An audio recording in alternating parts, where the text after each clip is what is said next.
Hoje no programa Diálogos, aqui no estúdio da UNB TV, nós vamos debater o tema das cadeias globais de produção e troca. Bom, eu sou o Jales Dantas da Costa, professor do Departamento de Economia da Universidade de Brasília, e para debater um tema tão complexo como esse, convidamos o professor Oyedo Nunes Lins.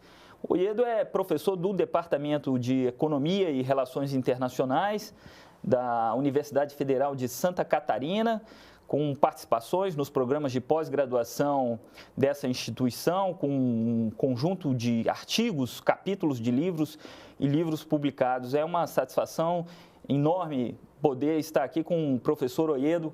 Muito obrigado, professor. Agradeço o convite, professor Jales. É um prazer estar aqui para participar desse diálogo com você. Maravilha. Oyedo, quando falamos em cadeias globais de produção e circulação das mercadorias, o que isso significa? Isso significa, professor Jales, que a dinâmica econômica da globalização, seja pelo ângulo da produção, seja pelo ângulo do comércio, uma dinâmica cada vez mais organizada, estruturada, orientada por grandes redes, cujo escopo de desdobramento é o globo, né?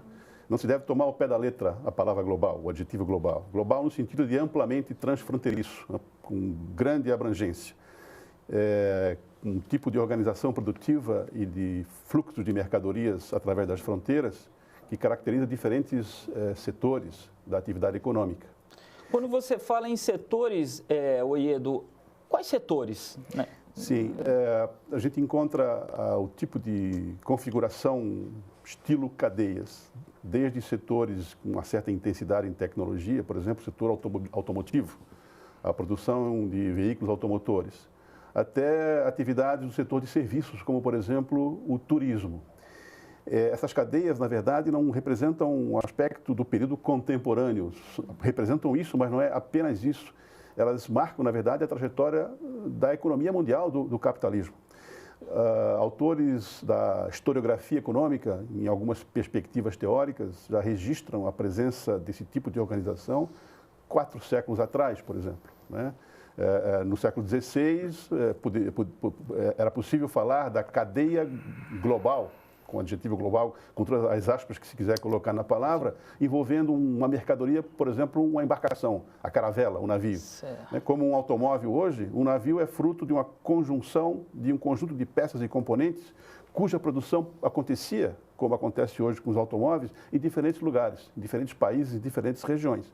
Essas peças, esses componentes, num fluxo, convergem para o produto final. Automóvel hoje, caravela do século XVI, né? Então, é algo que está presente no processo multissecular da trajetória do capitalismo. E observamos hoje uma espécie de irradiação dessa forma de organizar a produção e as trocas para diferentes tipos de setores, né? A ênfase nas abordagens recai em setores da indústria, mas, como eu disse no início dessa resposta, também em setores do grande grupo de serviços, como na área do turismo, a gente observa a presença desse tipo de configuração igualmente. Então, o espraiamento é... O que há de novo, Oyedo, em relação ao passado? É possível, assim, a gente identificar algum tipo de mudança? Trata-se de uma cadeia certamente hierarquizada, né, com nódulos em benefício de algumas nações. Hoje, como ontem, como no passado, temos estruturas fortemente hierarquizadas, né? Se no século XVI o comando da cadeia estava nas mãos dos fabricantes de navios, na Amsterdã, centro da economia europeia no século XVII, e a cadeia de fornecimento se distribuía entre vários lugares, desde as florestas da Escandinávia, de onde vinham as coníferas que viravam mastros, até, por exemplo, o Egito e outros lugares da Europa Central, de onde vinham fibras têxteis que entravam na fabricação de velas, por exemplo. Hoje, o comando estava em Amsterdã, hoje nós temos uma cadeia estilo produtos do vestuário, né? O comando situado em cidades, regiões, países do centro da economia mundial e a produção distribuída entre vários lugares, um sem número de localidades, como no sudeste da Ásia e no leste da Ásia. Tome-se, por exemplo, a cadeia da Nike, o fabricante conhecido por todos de produtos esportivos. A série da Nike fica numa cidade chamada Beaverton, estado na costa noroeste dos Estados Unidos, quase fronteira com o Canadá. Mas lá não se fabrica um mísero par de tênis. Lá existem algumas centenas, 300 ou 400 pessoas que trabalham com inovação, designers, economistas, advogados, enfim. E a produção está distribuída em vários lugares, como Bangladesh, como Lesoto, Honduras, países do Sudeste da Ásia e da América Latina, com a clara hierarquia que se desdobra, que se traduz em níveis de remuneração, em intensidade tecnológica, em acesso às redes de distribuição, ao comércio final, por exemplo. Atividades estas, em que a Nike marca forte presença, que significa o grosso da apropriação do valor em toda a cadeia produtiva. A gente encontra esse tipo de hierarquização, de desigualdade, se você quiser chamar assim, porque é disso que se trata, em diferentes setores.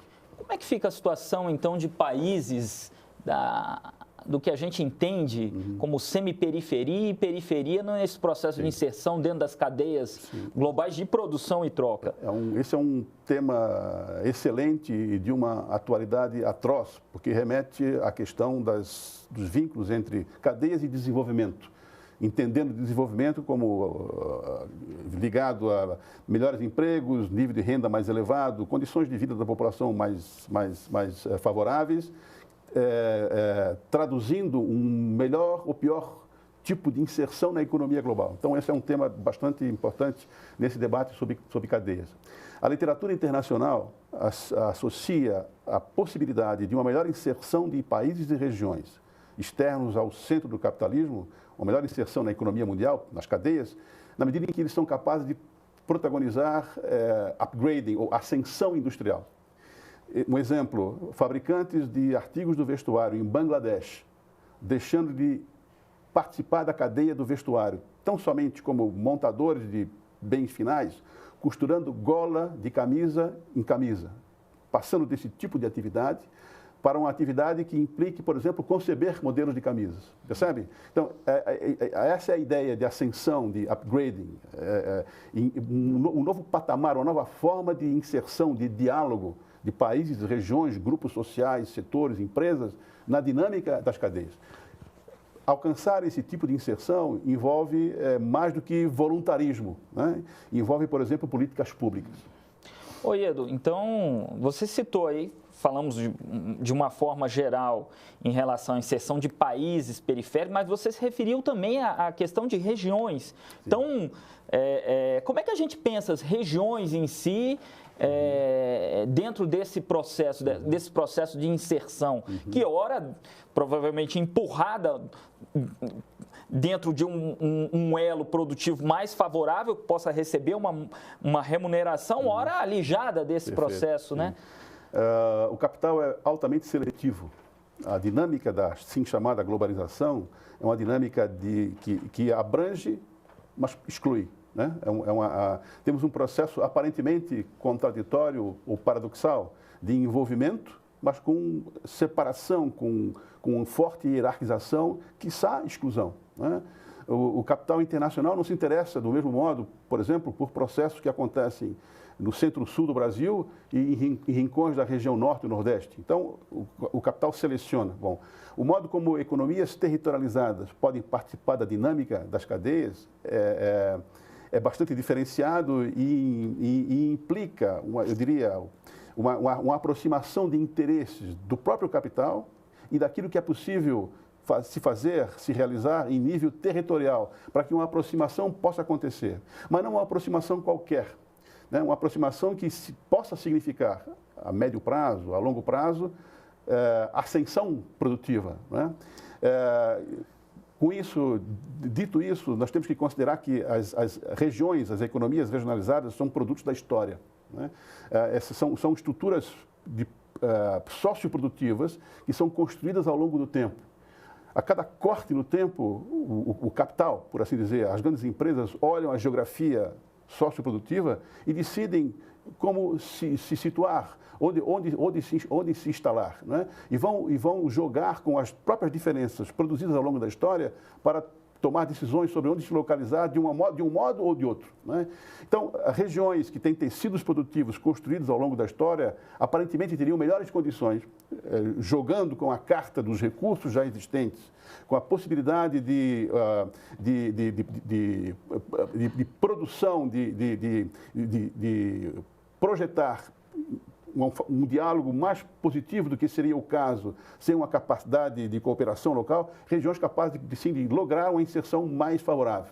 Tudo isso, nisso tudo incide uma grande dose de condições circunstanciais. Né? Não há receita de bolo, não há modelo pronto. O Vale do Itajaí, em Santa Catarina, que é sinônimo de aglomeração têxtil com um padrão internacional, com aceitação internacional, pode ou lograr uma inserção positiva na dinâmica do vestuário ou do têxtil, em que a China desponta, outros países no centro do capitalismo despontam, uma inserção mais favorável ao Vale do Itajaí ou menos favorável, dependendo de um conjunto de circunstâncias que aparecem no próprio curso da história. Né? Seja como for, embora os graus de liberdade sejam pequenos no nível territorial, porque a macroeconomia é acachapante, conta sempre, veja-se o significado da taxa de câmbio, que pode favorecer ou dificultar as exportações. Apesar disso, há espaços que deveriam ser inteligentemente explorados, para que, no nível das regiões, um melhor diálogo com a dinâmica das cadeias, quer dizer, da globalização, pudesse ser atingido. Na sua região, você consegue identificar isso, Iedo, pelos seus estudos regionais, em relação a uma inserção positiva? Sim, boa pergunta.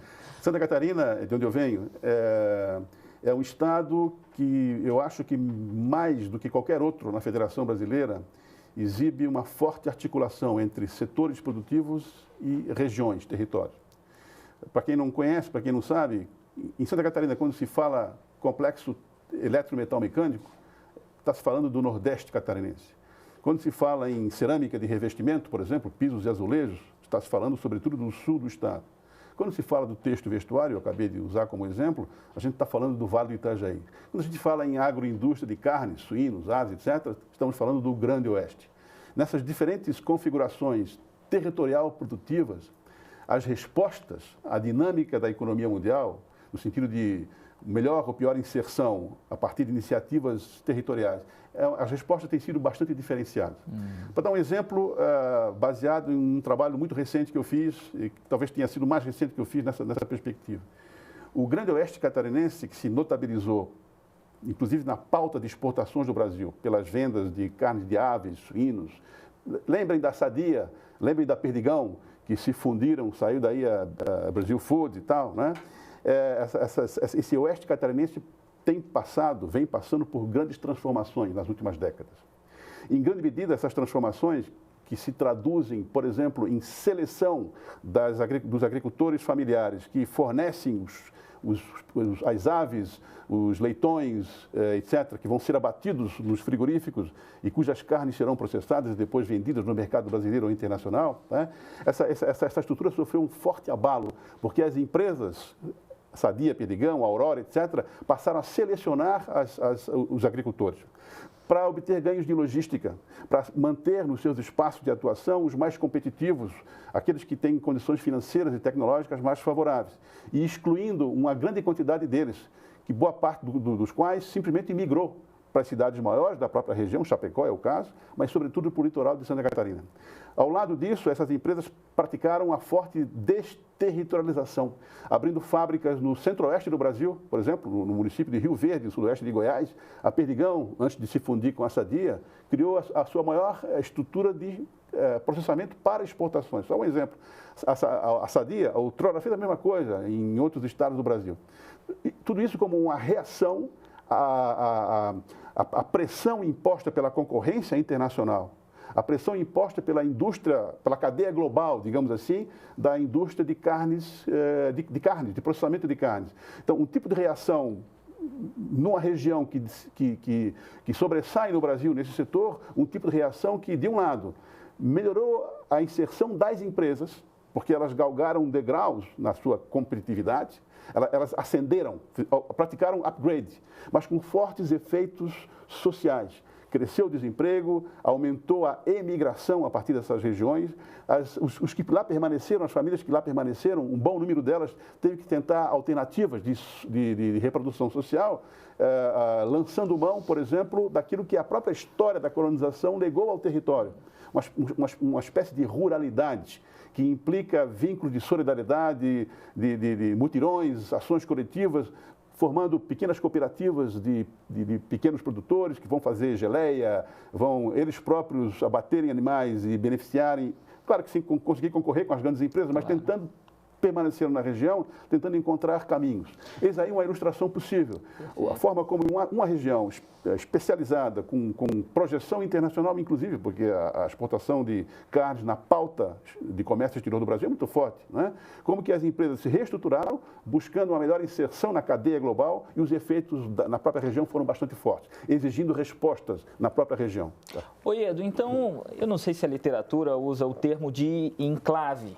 Então, eu vejo essa complexidade que você fala da relação entre a pressão competitiva do mercado mundial, vamos colocar assim, para que países, a inserção de países dentro dessa cadeia e das regiões, a complexidade que não é. Então, fruto da história, dada a geografia, dadas as condições de trabalho, então, você apresenta para nós aqui exemplos, né? Bem claros. Então, é panaceia falar em inserção dentro da cadeia mercantil, global de produção? É caminho para o desenvolvimento? Ou... Não há panaceia em lugar nenhum, não há receita de bolo que possa ser generalizada. Há mesmo uma literatura que questiona fortemente se a busca pelo envolvimento em cadeias globais seja algo que mereça o esforço da tentativa de alcance. Há mesmo instituições em países centrais que debatem cadeias numa perspectiva, a partir de uma visão desde o sul, digamos assim, né? desde as áreas externas ao centro do capitalismo. E o debate está sobre a mesa. Não há panaceia. Todavia, é recusável dinâmicas globalizantes ou de grande escopo, de grande abrangência, em relação às quais eu penso que as estruturas nacionais, subnacionais, regionais, não devem se furtar a participação. E simplesmente fazer de conta que não existe isso, se fechar em copas e evitar o diálogo. Eu não creio que seja disso que se trate. É possível, sim, eu penso que é possível, sim, participar dessas dinâmicas amplas, tentando lograr resultados positivos do ponto de vista socioeconômico, tá certo? Mas tentando encontrar um caminho para que coisas desse tipo possam acontecer. Eu vou dar um exemplo aqui, uma ilustração possível. A marca italiana, sediada em Milão,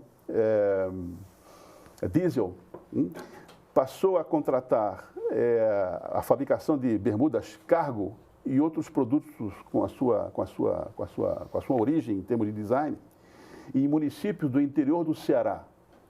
Então, um município a cerca de 50, 60 quilômetros de Fortaleza. A Diesel mandava via telemática o modelo, os cortes, o maquinário nas pequenas empresas ou médias recebiam isso. Com a faca elétrica, tudo isso era cortado, a roupa era fechada, junto vinha depois por correio a etiqueta, tudo, enfim, todo o impulso vinha de lá. A empresa no Brasil simplesmente fechava, colocava num saco plástico com a Diesel escrito em cima dele, saía para os portos de Pecém e tal, para exportação ou para o mercado da Avenida Paulista, lá em São Paulo. Né? E a diferença entre o custo de produção e o preço de venda, não é preciso falar qual é, absurda. Então, o tipo de inserção que esse interior do Ceará tinha na cadeia comandada pela Diesel era uma inserção completamente subalterna, né? Um tipo de inserção que dificilmente permitiria pensar em promotora do desenvolvimento. Em 10 anos, há notícias de que o Ceará vem desenvolvendo um setor de moda, de inovação, fortemente escorada nos atributos do próprio território, moda praia, o trópico, né? Vendendo para o exterior. Eu não estou aqui sugerindo que as empresas que atuavam com a diesel daquela forma subalterna, elas próprias são as mesmas empresas, não estou dizendo isso. O que eu estou querendo dizer é o seguinte, um mesmo pedaço do território brasileiro, que dialogou daquela forma com uma grande empresa de um país central, daquela forma subalterna e tal, o mesmo espaço, passou a assistir, talvez por uma capitalização de experiência, talvez por ações de política que tentaram promover uma capacidade de inovar, de perscrutar mercados mais ou menos específicos nos países centrais, esse mesmo território foi capaz de mudar a forma de diálogo. Se isso vai suplantar ou vai abrir oportunidades absolutamente, comparativamente ao que era antes, não se sabe. De toda maneira, há aí uma ilustração que, no mínimo, pode ser promissora. Mas, de novo, depende de política pública, depende da ação do Estado. Quero agradecer a participação do professor Oyedo no programa Diálogos. Eu agradeço o convite. Muito obrigado. Chegamos ao final de mais um programa. Diálogos, e continue ligado na nossa programação.